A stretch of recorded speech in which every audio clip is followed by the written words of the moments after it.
Good morning, Southwest Meat Association. My name's Rick Kimbrell, CEO of Start Clean Legacy, LLC. We provide contract cleaning services, detergents, and sanitizers to dozens of SMA members. I'd like to take a moment to thank our team, 400 strong here in the Southwest. For the last 6 months, they've been working harder than ever, just like the men and women in your plants. Without them, we wouldn't be able to serve the food industry. Our team, like yours, has continued to keep grocery store shelves full and stocked, and we're proud of that. Start Clean's honored to be the sponsor of the 64th Annual SMA Convention. I'm so glad we were able to at least meet in this format. The last time I missed an SMA convention was in 1987, the Orlando convention, when my father, Ray Kimbrell, he either couldn't or wouldn't fork over the money to take us to Florida. I'm thankful that my roots and our Start Clean family roots go back with SMA about as long as this old classic's been on the road. This is the best job I've ever had. Every day we get to build the culture and have the opportunity to create the best job that you've ever had for so many people, helping build careers that coexist with a healthy work-life balance. To do this, we've created the Start Clean Wins Leadership Training Program. This program is mentoring and training all of our existing and future sanitation managers, coaching them to be prepared, consistent, confident, and to follow through as they help manage your food safety. If you see someone walking through your plant with one of these on, stop and encourage them. Again, Start Clean commends all SMA members for their role in putting safe food on the table. The food industry will always be essential. We're proud to be a part of it. I know you are too. Work hard.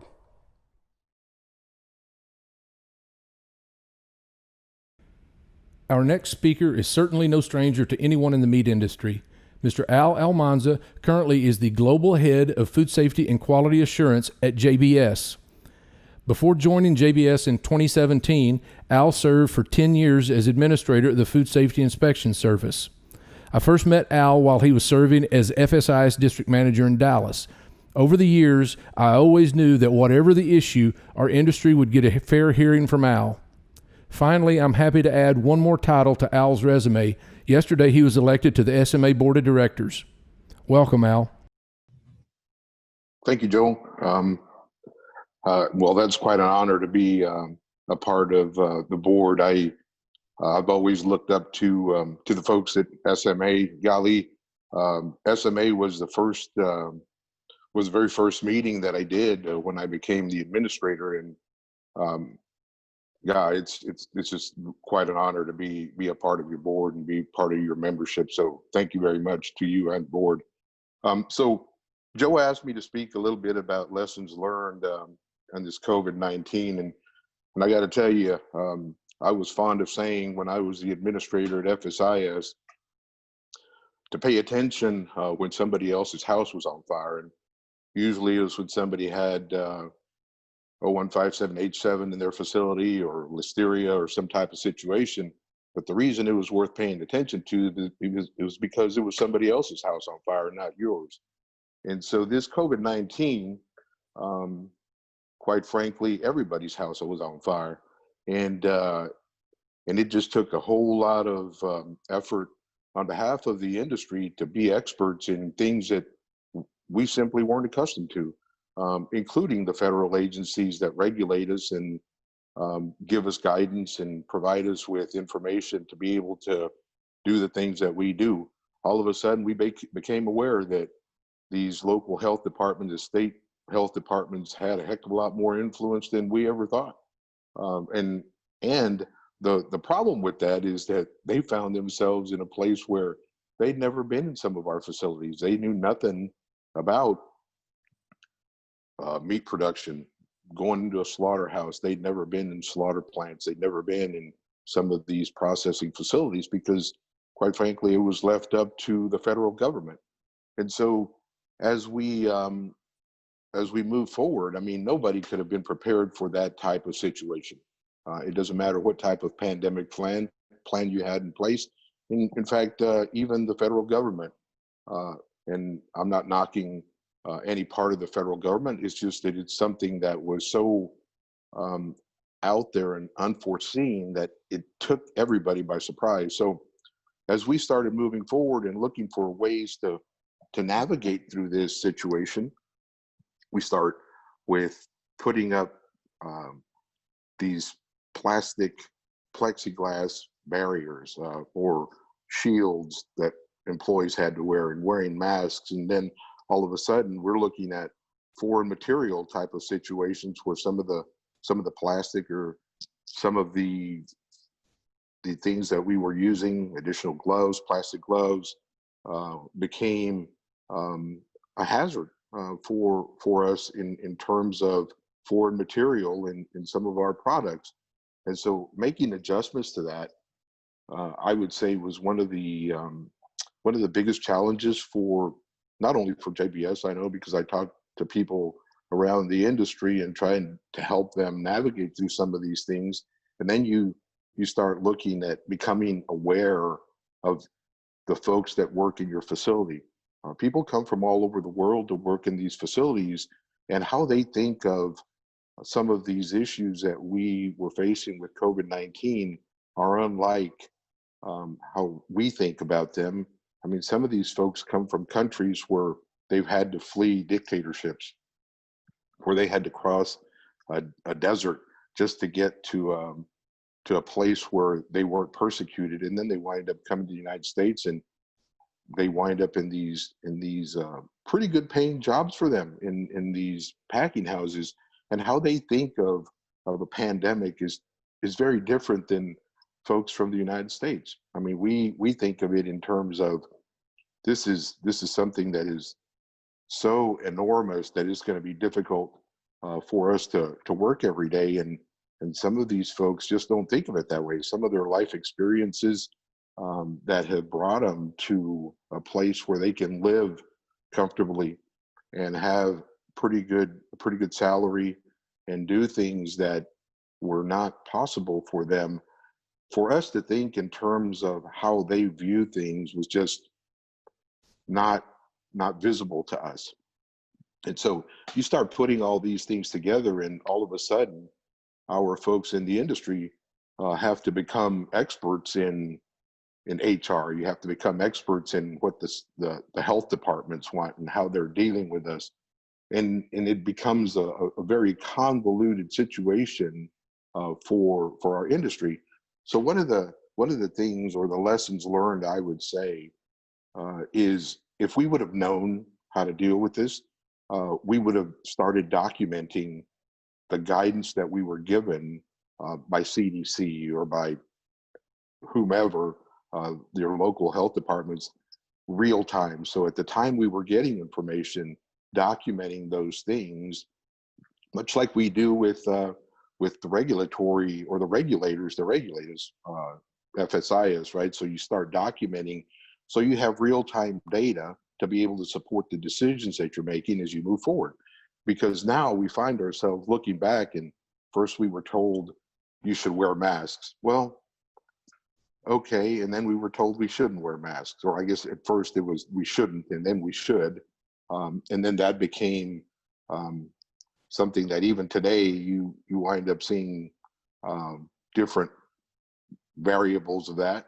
But nonetheless, as you're getting that information from various government officials, to document that and put it in place so that later down the road, and we could have never been able to predict this, but we were in a position where we were reacting, and simply because there was no proactive plan to deal with a situation that we had no experience with.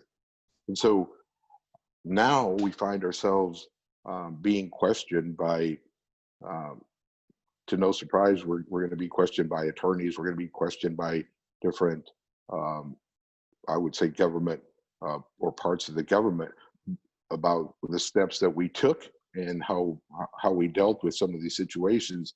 So having documented, and even if you have to go back, become certain there were plenty of emails, internal and external, that you have the evidence of why you were doing the things that you were doing. That's going to really help you out in terms of how you supported the decisions you were making. I do think that we're still dealing with a lot of the situations of how we're going to continue forward, setting up facilities outdoors for social distancing, how we handle social distancing, the pressure that we're getting simply from some of the labor unions and some of the representatives of some government congressmen and senators about maintaining social distancing within our facilities, or providing some type of safety guards, and again, whether it's plexiglass or some kind of plastic curtain. I think that we need to stay on top of it and maintain as many records as we can as to how we're making those decisions and the reason that we're making those decisions. Because as some of those things start to break down, I know within JBS we had some concerns as to how you're able to clean and sanitize some of the things that we put in place, the plexiglass, the plastic curtains and things of that nature. And then because they were put up basically overnight in many facilities, they weren't really, I would say, the optimal type of construction.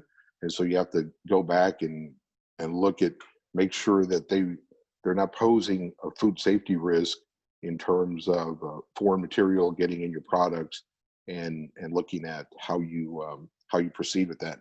I do think that it has provided us a lot of opportunities to look at how we can improve in terms of overall how we handle these types of situations that are unforeseen. I do think that there are some opportunities, as I would also think in foreign countries, that how they're handling some of their how their food production systems and things of that nature. We're fortunate at JBS that we have facilities around the world, and so we, as the global head of food safety, I have weekly meetings with all our FSQA folks to try to align what we're doing, not only in Europe, Canada, and Australia, Brazil, Mexico, and the US, but also to try to avoid some of the pitfalls that some folks have tried to utilize in trying to address some of these issues. So those are some of the things that I would say, as far as lessons learned, have been valuable to me, and I think that it would be valuable to anyone, regardless of what size your facility is, because people are paying attention, probably in our business a lot more than they ever have been, and certainly there's regulators coming out from different places that we simply had no way to predict. Joe also wanted me to talk a little bit about when I was the administrator at FSIS, some of the things that I couldn't talk about. And I'll tell you this, I mean, it's kind of fun I'd say in discussion to say, golly, I know you couldn't tell us everything, because in the position that you were in, we know that there's just some of those things that you had to keep from us. And I'll say this, most of the things that we dealt with at FSIS, quite frankly, I was pretty honest, and in fact, I'd tell you guys and anybody in the industry what we were thinking. I would tell you guys, what was coming down the pike, and so I really believe that Carmen after me, and Paul Kicker, and certainly Mindy, they're the same as I am. I mean, there's no reason to not tell the industry what we're doing. I will say that when you go to, and these are just tips that I would just give anyone uh, that deals with the folks, and this is regardless of whether it's at the administrator level, undersecretary level.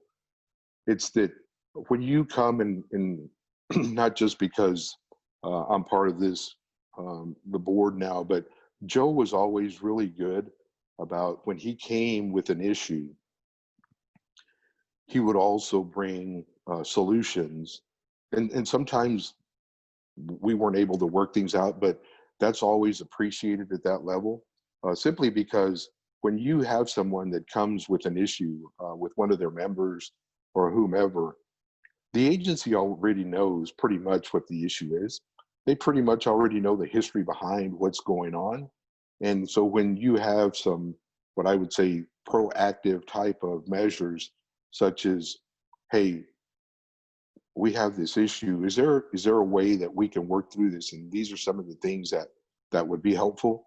Believe me, whether one of those ideas or an idea that is a blend of what the regulator needs and what the industry needs, that is very helpful, because that transparency simply translates over to the relationship between the two.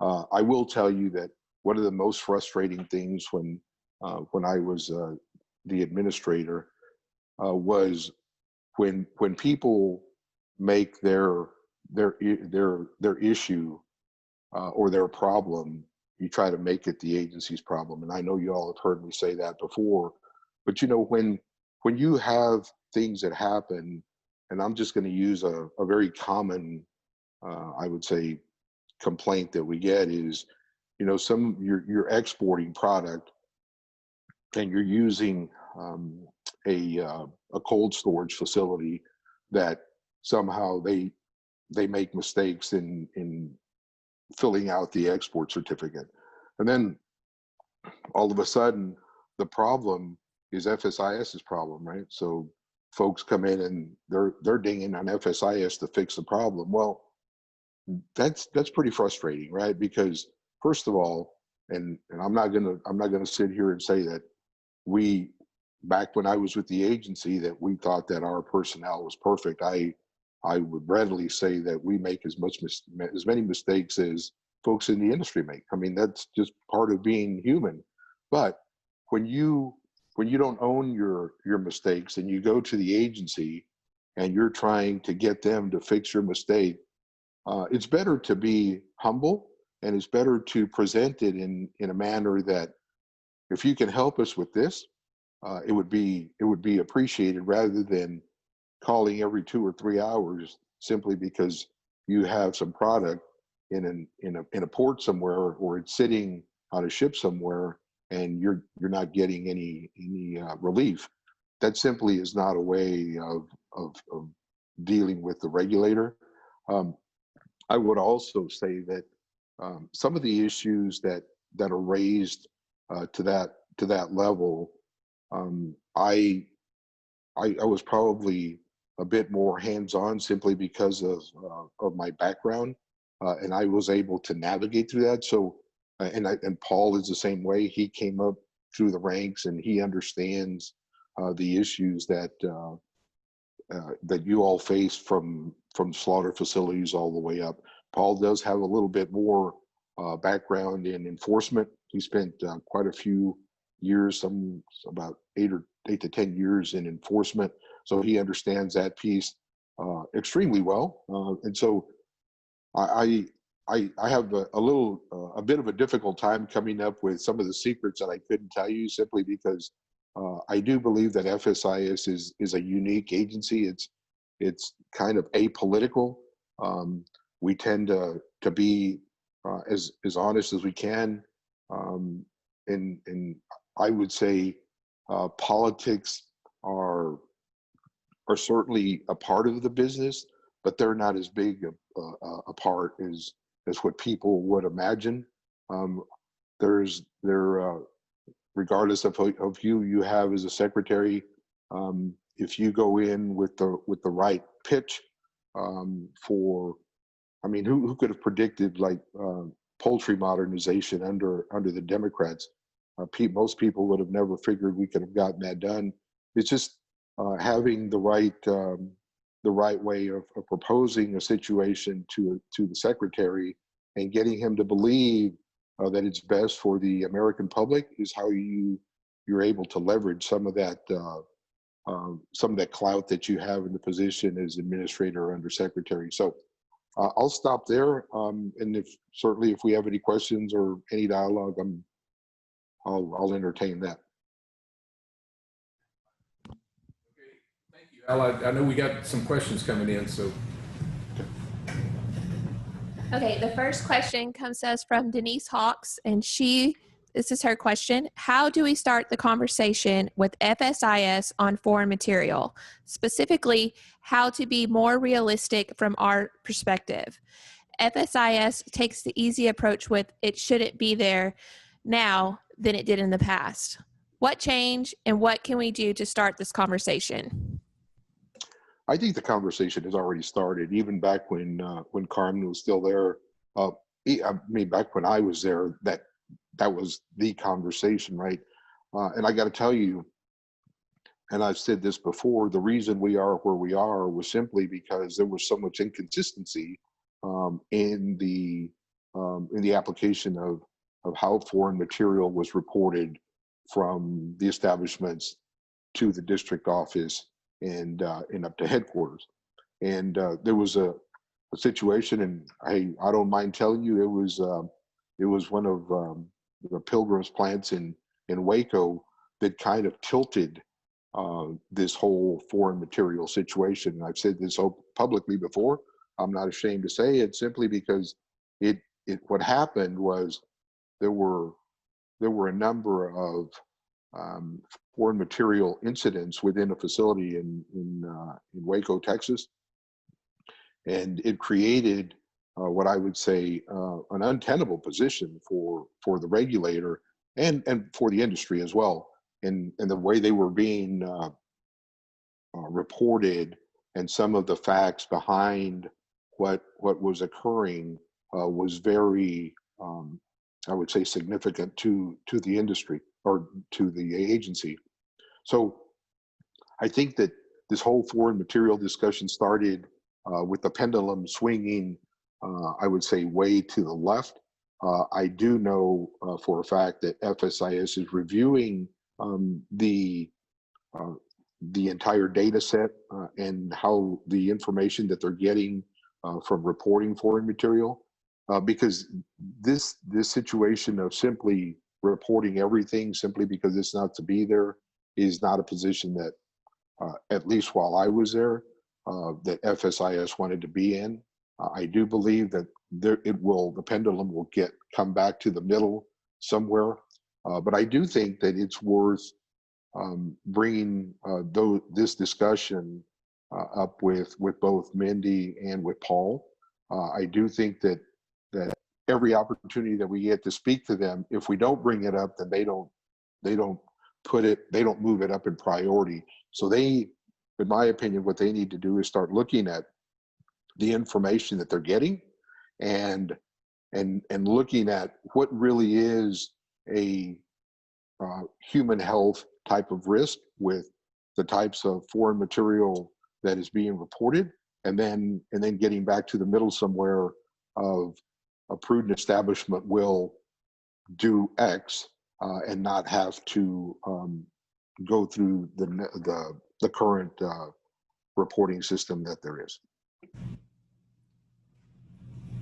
Hey Al, this is Jason Byer. I just want to say congratulations on being on the SMA board. I look forward to being on there with you. And I got a question. Why, I guess in your opinion, why is talking about foreign material and talking about things like that, why do you think the recalls that we used to see every day in 2018, 19, since COVID, there haven't been many recalls? Why do I think that?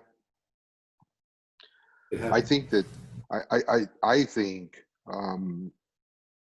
there's a couple of reasons. I think that if you look at where products are going now versus where they were going before, as the presentation before kind of illustrated, is there were, I mean, it just changed from food service to retail.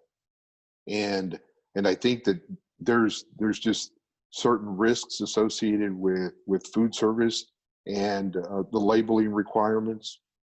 So I think that plays a part of it. I also think that the folks in the agency are just focused on COVID-19 issues, and there's just not, I would say, the scrutiny that is normally that we're normally under when something like this pandemic is kind of just overwhelming the system.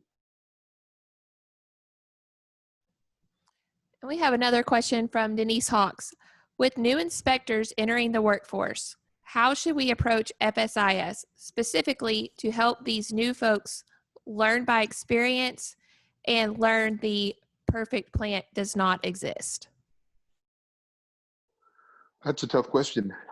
So the thing that I used to tell everyone in the industry is, you need to get familiar with who your district manager is. You need to be familiar with who your frontline supervisor is, because the first time you go and talk to them is not, you don't want to be in a negative situation. So I would say being familiar with them, and so that they're familiar with you. Look, they're no dummies. They know that when you have new inspection personnel in your facilities, that you're going to get a little bit of that. You're going to get a little bit of it's either black or white. Over time, you understand that black is about like this and white is about like this, and there's that much gray. But it takes time, right? It's just like when you get new folks, new employees in that work in the industry. It's same thing. They only see the black and the white, and it takes them some time to be able to, I would say, adjust to what is necessary to complete their job. So I would also volunteer to whomever the discussion is. I'd say you want to go through the chain of command, obviously, but I would volunteer to them that you're willing to help in a situation whenever you have a new inspection or a new inspector or new veterinarian, that you'd be willing to help in training, for whatever it is that they need. See, they're not used to hearing that.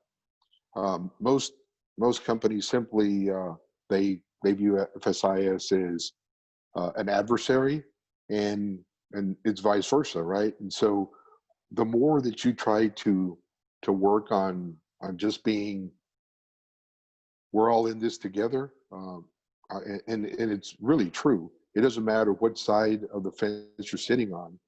Everybody wants the same thing. The inspectors want safe food to be leaving the plant, and so do we in industry. We're not really looking at anything different. Now, how we get there is a little bit different, but I would say building that relationship with those folks. And I know that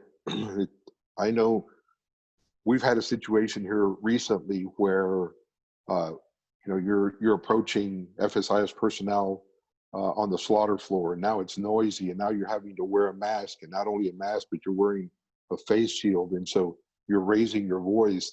I would say to try to get away from that. If you see a situation that needs to be discussed, move that conversation to the office, because it can be misinterpreted both ways. We in industry may think that they're raising their voice at us, or they may think we're raising our voice at them. So I would say just using common sense and trying to communicate in a professional manner. That's one thing that I really want to make a point of is, look, I know that we get frustrated with the regulators sometimes, but when we lose our cool in industry, then it doesn't matter what we do, then we're going to be wrong if we yell or we scream or we throw something. And I've seen all these things happen before. So I would say in the case of a new inspector, trying to build that relationship from the time they get there, first with their supervisor and trying to help them, then that puts us in a better position to be able to defend in cases where we need that kind of assistance. All right, Al, thank you. And guys, I'm going to keep asking questions because I don't think we get the opportunity every day to talk to a guy that's been where Al's been. So please send the questions. But I guess, Al, my next question would be, what's your crystal ball look like for us on the beef salmonella performance standards? Golly, that's a tough question. I definitely think we're headed for some type of a standard that they're going to set. I think that, and this is just my own personal opinion. I think that that the reason that they're taking so long is that they want to be deliberate with the decision that they make. I really don't think it's going to be worst case scenario as some folks have predicted. I think that we will make adjustments as we always have, and I do think that we have the right people in the right place for these types of decisions. I mean, and I've said this before, and our time's running out with Secretary Perdue being there. He's a veterinarian, and the guy gets it. And certainly not to disparage my former boss, Secretary Vilsack, but he was an attorney. I mean, he wanted to argue, right? And so regardless of what you went in there with, he wanted to argue. Well, with Perdue, he knows so much more being a veterinarian that he's lucky to have Mindy and Paul there. And so I believe that that's another one of those things that every time we're around Paul or Mindy, we need to talk about that with them, because they need to understand that where this lands is going to be significant to the industry.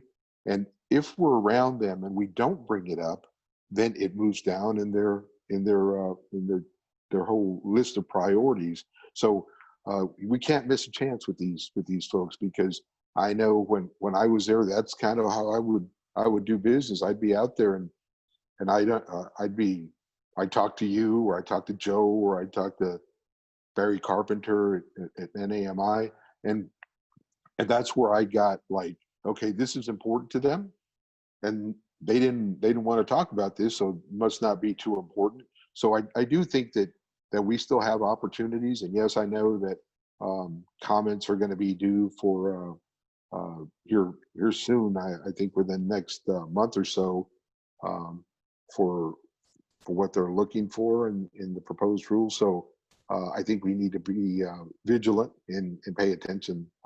But as far as what they're going to do, I'm just not in that loop anymore. And I do think they'll make the right decision when it comes down to it. So don't put your crystal ball away just yet. What is your view for the performance standards in pork? Is your view different?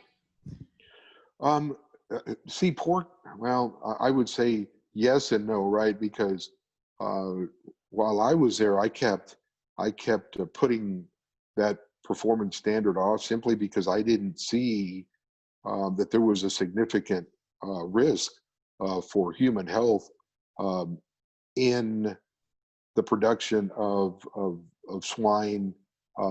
I would say in the predominant production of swine, there are some smaller producers that simply didn't have the technology to be able to deal with some of the processing. I'll say, they were skinning hogs, or some, and they just simply weren't doing a good enough job. And then you'd have some that were scalding them and doing a great job. So I was able to look at the data at that time, and I just didn't think that it rose to the level of having a performance standard. Now, it's a different set of leadership, and they're looking at things a little bit differently in terms of how the data looks. But we're going to wind up with a performance standard. I personally don't think that performance standards are necessarily the end all to how the agency regulates, but I'm not there anymore. But I do believe that we'll wind up with a performance standard for pork. I wouldn't say in the near future, but probably within the next year or so. I will say one other thing though before I end this this conversation is we have to remember that there's an election, and I don't know if other speakers have talked about this, but and regardless of who you support and what you think, we're in a precarious position simply because if the Republicans do not hold on to the Senate, it's not going to be a good situation for not. Now I'm going to talk about my personal politics. It's not necessarily going to be good for us, but it's not going to be good for the industry. I can tell you that, simply because of how the progress that we've made in being, I would say, very free to do a lot of the things that we do with not being overburdened by regulations, though some people may dispute that. I do think that we're going to lose some of that flexibility that we currently have. Anyway, that's one of my political statements. Just one final question for you today. Has JBS tested full facilities for COVID? And if so, are there continued plans? Are there continued plans to continue testing? Well, I'll read it one more time. Has JBS tested full facilities for COVID? If so, are there continued plans? Yes, we have tested the entire population in some of our plants, and some of them were simply because the local health department made us do that, and then some of them we just wanted to know what was in our facilities. We are still doing some limited testing, but not as much as we were in the past. And I mean, we're simply not seeing a whole lot in terms of positives within the population that works in our facility anymore. Thank you so much for a great presentation. And I know we ran a little bit long, but I was, like Jason said, really happy to be able to get a lot of questions in that we don't get that many opportunities to ask you. And we'll definitely be talking in the very near future.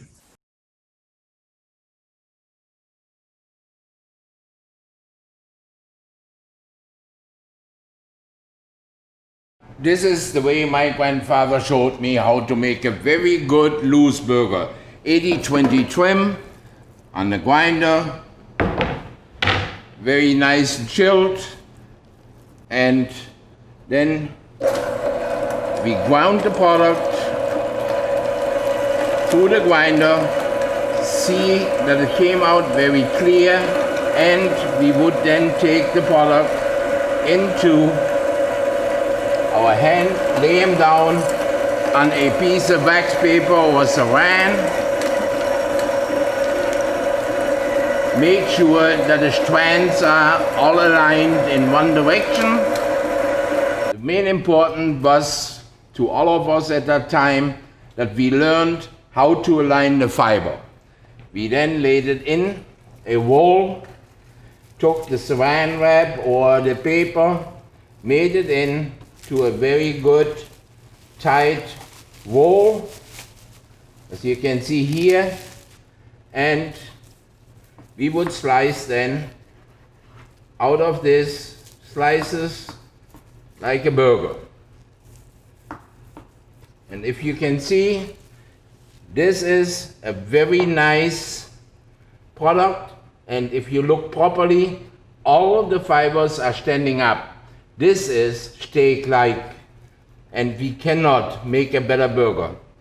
doing this and learning from my older generation in the business, yeah, I can tell you the inline grinder does the same thing. Yeah? We then take meat, inline grind, and make exactly this product.